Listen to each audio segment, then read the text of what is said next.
Hello மக்களே, நான் நிறையா ஸ்லைம் வீடியோ ட்ரை பண்ணி வீடியோ போட்டிருக்கேன். அந்த வீடியோலலாம் போய் கமெண்ட் படிக்கும்போது எல்லோரும் கேட்குறது கேக் ஸ்லைம் ட்ரை பண்ணுங்கக்கான்னு சொல்லி, சரி நம்மளும் இன்றைக்கி கேக் ஸ்லைம் ட்ரை பண்ணிடலான்னு சொல்லிட்டு நான் கேக் ஸ்லைம் தான் ட்ரை பண்ணேன். அது எப்படி செஞ்சேன்னு நீங்கள் தெரிஞ்சுக்கணும் அப்படின்னா வீடியோ முழுசாக ஸ்கிப் பண்ணாமல் பாருங்கள். இப்போ இன்றைக்கி செய்ய போகிற கேக் ஸ்லைம் வந்து ஒரு மினி கேக் ஸ்லைம் தான். அது ரெயின்போ தீமில் இருக்கிற மாதிரி நான் ட்ரை பண்ணியிருக்கேன். எப்படி வருதுன்னு தெரில. இந்த வீடியோ முழுசாக பார்த்து தெரிஞ்சுக்கோங்க. உங்களுக்கு பிடிச்சிருந்தா மறக்காமல் எனக்கு ஒரு கமெண்ட் பண்ணிடுங்க. ஃபஸ்ட்டு வந்து அந்த கார்ட்போர்ட் அட்டை மேலே ரெட் கலர் கிளே இருக்குல்ல, அதை எடுத்து ரவுண்ட் ஷேப்பில் அரேஞ்ச் பண்ணிக்கிட்டேன். அது மேலே க்ரீம் வைப்பாங்கள்ல, அதுக்காக நான் என்ன யூஸ் பண்ணேன் அப்படின்னா சேவிங் ஃபோம் இருக்குல்ல, அதை எடுத்து கொஞ்சம் செட் பண்ணிக்கிட்டேன். அதுக்கு மேலே ஆரஞ்சு கலர் ஃபோம் கிளே எடுத்து ரவுண்ட் ஷேப்பில் செட் பண்ணிக்கிட்டேன். அதுக்கு மேலே சேவிங் க்ரீம் இருக்குல்ல, அதை எடுத்து க்ரீம் மாதிரி கொஞ்சம் அப்ளை பண்ணிக்கிட்டேன். அதுக்கு மேலே அடுத்தது வயலட் கலர் ஃபோம் கிளே இருக்குல்ல, அதை எடுத்து ரவுண்ட் ஷேப்பில் அரேஞ்ச் பண்ணி அந்த க்ரீம் மேலே வந்து செட் பண்ணிக்கிட்டேன். அதுக்கு மேலேயும் சேவிங் க்ரீம் எடுத்து கொஞ்சம் அரேஞ்ச் பண்ணிட்டேன். இப்போது இந்த சேவிங் க்ரீம் மேலே என்ன யூஸ் பண்ண போகிறோன்னா, அடுத்தது வயலட் கலர் ஃபோம் கிளே இருக்குல்ல, அதை எடுத்து ரவுண்ட் ஷேப்பில் அரேஞ்ச் பண்ணி இந்த க்ரீம் மேலே வச்சுட்டேன். இதுக்கு மேலே கொஞ்சம் சேவிங் க்ரீம் வந்து அப்ளை பண்ணிக்கிட்டேன். இதே மாதிரி ஸ்டெப் பை ஸ்டெப்பாக ஒரு 4 ஸ்டெப்பில் வந்து 4 கலரில் வந்து ஃபோம் கிளே எடுத்து செட் பண்ணிக்கிட்டேன். ஏன்னா அப்போ தான் பார்க்கும்போது கொஞ்சம் கட் பண்ணும்போது ரெயின்போ தீமில் இருக்கிற மாதிரி இருக்கும், கலர் கலராக இருக்கும். சரின்னு சொல்லி அப்படி தான் நான் ட்ரை பண்ணி பார்த்தேன். அதுக்கப்புறம் எல்லோ கலர் ஃபோம் கிளே இருக்குல்ல, அதை எடுத்து ரவுண்ட் ஷேப்பில் பண்ணி அந்த க்ரீம் மேலே வந்து செட் பண்ணிக்கிட்டேன். அதுக்கு மேலேயும் கொஞ்சம் க்ரீம் வேணும்ல, அதுக்காக சேவிங் ஃபோமை எடுத்து அப்ளை பண்ணிக்கிட்டேன்.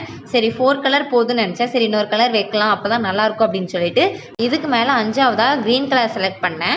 க்ரீன் கலர் ஃபோம்கிட்ட எடுத்து ரவுண்ட் ஷேப்பில் அரேஞ்ச் பண்ணி அதே ஸ்டெப்பே தான் அப்படியே அது மேலே செட் பண்ணிக்கிட்டேன். செட் பண்ணி முடிச்சதுக்கப்புறம் அது மேலேயும் கொஞ்சம் சேவிங் ஃபோம் அப்ளை பண்ணிட்டு அதை எடுத்து கொஞ்சம் தனியாக வச்சுட்டேன். அதுக்கப்புறம் நம்மளுக்கு ஸ்லைம் வேணும். ஏன்னா ஸ்லைம் வச்சு தான் நம்ம அந்த கேக்கை வந்து கவர் பண்ண போகிறோம். நம்ம இன்றைக்கி வந்து ஒயிட் கலர் ஸ்லைம் தான் ட்ரை பண்ண போகிறோம். அதுதான் எடுத்து அந்த கேக்கை வந்து ஃபுல்லாக கவர் பண்ணி கேக் மாதிரி ரெடி பண்ண போகிறோம். அதுக்காக ஒரு பவுல் எடுத்துக்கிட்டேன். அதில் வந்து கிளியர் க்ளூ கொஞ்சம் ஆட் பண்ணிக்கிட்டேன். அதுக்கப்புறம் ஃபெவிகால் கொஞ்சம் ஆட் பண்ணிட்டேன். அதுக்கப்புறம் கலருக்காக வந்து ஒயிட் கலர் கொஞ்சம் ஆட் பண்ணிக்கிட்டேன். ஆட் பண்ணிவிட்டு நல்லா மிக்ஸ் பண்ணிட்டேன். மிக்ஸ் பண்ணி முடிச்சதுக்கப்புறம் சேவிங் ஃபோம் கொஞ்சம் ஆட் பண்ணிவிட்டு நல்லா மிக்ஸ் பண்ணிக்கிட்டேன். நல்லா மிக்ஸ் பண்ணதுக்கப்புறம் நம்மளுக்கு முக்கியமாக ஸ்லைம் செய்கிறதுக்கு ஆக்டிவேட்டர் வேணும். அதுக்கு நான் இன்றைக்கி என்ன யூஸ் பண்ணேன் அப்படின்னா கேரம் பவுடர் தான் யூஸ் பண்ணேன். அதில் சூப்பராகவே ஸ்லைம் வரும். நீங்களும் ட்ரை பண்ணி பாருங்கள். அந்த கேரம் பவுடர் கொஞ்சம் ஆட் பண்ணிவிட்டு நல்லா மிக்ஸ் பண்ணிகிட்டே இருந்தேன். கொஞ்சம் நேரம் மிக்ஸ் பண்ணிகிட்டே இருக்கணும். மிக்ஸ் பண்ண ஸ்லைம் வந்து சூப்பராக கிடச்சிருந்துச்சு. அதுக்கப்புறம் வந்து அதுக்கு உடனே எடுத்தோடனே கையில் கொஞ்சம் ஒட்டும். அதுக்காக என்ன பண்ணணும்னா கையில் எடுத்து கொஞ்ச நேரம் விளையாண்டுட்டே இருங்க. கொஞ்ச நேரம் கையில் விளையாண்டுட்டு இருந்தீங்கன்னா கையில் வந்து ஒட்டாது. அதுக்கப்புறம் கொஞ்ச நேரம் ஜாலியாக விளையாண்டதுக்கப்புறம் அந்த ஸ்லைமை வந்து அந்த கேக் மேலே வந்து செட் பண்ண போகிறோம். எல்லா ஸ்லைமையும் ஒரே டைமில் எடுத்து செட் பண்ணாமல் கொஞ்சம் கொஞ்சமாக செட் பண்ணலாம். ஏன்னா அப்போ தான் ஸ்லைம் வந்து அந்த கேக் மேலே வந்து அதிகமாக போகாமல் இருக்கும், கரெக்டாக லெவலாக இருக்கும். அதுக்காக ஃபஸ்ட்டு வந்து கொஞ்சம் ஸ்லைம் எடுத்து செட் பண்ணேன். ஃபஸ்ட்டு வந்து கரெக்டாக வரல, அதனால் மறுபடியும் கையில் வந்து ரோல் பண்ணிட்டு மறுபடியும் செட் பண்ணேன். செட் பண்ணி முடிச்சதுக்கப்புறம் மேலே வந்து கொஞ்சம் கேப் தெரிஞ்சிச்சு. அதுக்காக என்ன பண்ணேன்னா மீதி இருக்குள்ள ஒயிட் கலர் ஸ்லைமை அதை எடுத்து அரேஞ்ச் பண்ணி லெவலாக பண்ணி விட்டுட்டேன். அதுக்கப்புறம் சைடில் வந்து எவ்வளோ கவர் பண்ண முடியுமோ அவ்வளோ இது கவர் பண்ணி முடிச்சதுக்கப்புறம் மீதி இடத்துல எல்லாம் கேப் இருந்துச்சு. அதுக்காக என்ன பண்ணேன்னா மீதி வச்சிருப்போம்ல ஒயிட் கலர் ஸ்லைமை அதெல்லாம் எடுத்து எங்கெங்கெல்லாம் கேப் தெரியுதோ அங்கங்கெல்லாம் வந்து கொஞ்சம் கொஞ்சமாக எடுத்து அரேஞ்ச் பண்ணி சைடு ஃபுல்லாகவே ஸ்லைம் வச்சு அரேஞ்ச் பண்ணி முடிச்சிட்டேன். கேக் சுற்றியுமே எல்லாமே ஸ்லைமால் கவர் ஆன மாதிரி இருக்கும். எங்கேயுமே கேப் இல்லாத மாதிரி நம்ம அரேஞ்ச் பண்ணி முடிச்சாச்சு. அதுக்கப்புறம் வந்து அந்த கேக் வந்து ஒரு சேஃபில் இருக்கணும் அப்படிங்கிறதுக்காக நான் என்ன பண்ணேன் அப்படின்னா கேக்கை வந்து கையை வச்சே நல்லா சுற்றியும் ரவுண்ட் ஷேப்பில் வந்து அரேஞ்ச் பண்ணி முடிச்சிட்டேன். எவ்வளோ என்னால் முடியுமோ அவ்வளோ இதுக்கு நான் ரவுண்ட் ஷேப்பில் வந்து அரேஞ்ச் பண்ணி ஒரு நீட்டாக ஒரு பேஸ் மாதிரி நான் ரெடி பண்ணி முடிச்சிட்டேன்.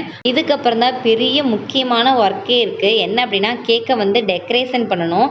எனக்கு தெரிஞ்ச மாதிரி நான் ஏதோ டெக்கரேஷன் பண்ணலான்னு சொல்லி முடிவு பண்ணேன். ஃபஸ்ட்டு வந்து ஒயிட் ஃபாரஸ்ட் கேக்லாம் இருக்குல்ல, மேலே வந்து க்ரீம் இருக்குல்ல, அது மேலே செரி பழம் இருக்குல்ல, அதை மாதிரி நம்ம ட்ரை பண்ணலாம் அப்படின்னு சொல்லிட்டு சேவிங் ஃபோம் எடுத்துக்கிட்டேன். அந்த சேவிங் ஃபோம் எடுத்து ஒயிட் ஃபாரஸ்ட் கேக்கில் இருக்கிற மாதிரி மேலே வந்து க்ரீம் வந்து அங்கங்கே சுற்றி போட்டுட்டேன். அது போடும்போது தாங்க பெரிய காமெடியாச்சு. ஒன்று சின்னதாக வருது, ஒன்று பெருசாக வருது, கையெல்லாம் நடுங்குது. சரி எப்படியோ ஒரு வழியாக போட்டு முடிச்சிட்டேன். அதுக்கப்புறம் அது மேலே வந்து செரி பழம் இருக்குல்ல, அதுக்காக என்ன பண்ணேன்னா ஆல்ரெடி நான் வந்து ஹார்ட் ஷேப் ஸ்லைம் செஞ்சு போட்டிருந்தேன் வீடியோ.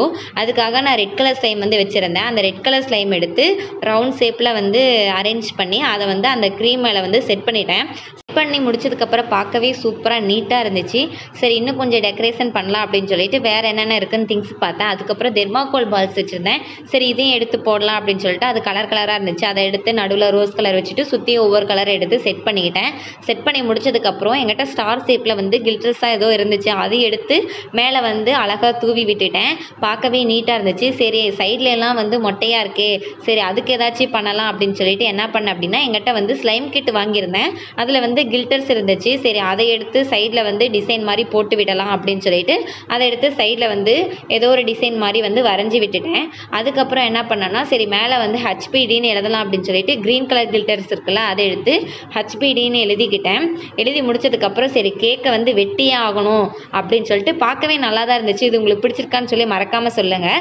சரி வெட்டலாம் அப்படின்னு சொல்லிட்டு நான் என்ன பண்ணேன்னா, தீக்குச்சி இருக்குல்ல, அதை எடுத்து நடுவில் நட்டு வச்சு கேண்டிலுக்கு பதிலாக அதை வந்து பற்ற வச்சு கத்தி எடுத்து வெட்டி பார்த்தேன். வெட்டவே சூப்பராக தான் இருந்துச்சு. வெட்டி பார்க்கும்போது ரெயின்போ தீமில் உள்ளே வந்து கலர் கலராக இருந்துச்சு. இந்த கேக் வந்து உங்களுக்கு பிடிச்சிருக்கா, இதுக்கு எவ்வளோ ரேட்டிங் கொடுப்பீங்கன்னு சொல்லி மறக்காமல் கமெண்டில் சொல்லுங்கள். இதே மாதிரி வேறு என்ன ஸ்லைம் வீடியோ வேணும்னு சொல்லி சொல்லுங்கள். நான் கண்டிப்பாக ட்ரை பண்ணி உங்களுக்காக வீடியோ போடுறேன். என்னோடய சேனல் பிடிச்சிருந்தா மறக்காமல் சப்ஸ்கிரைப் பண்ணிக்கோங்க.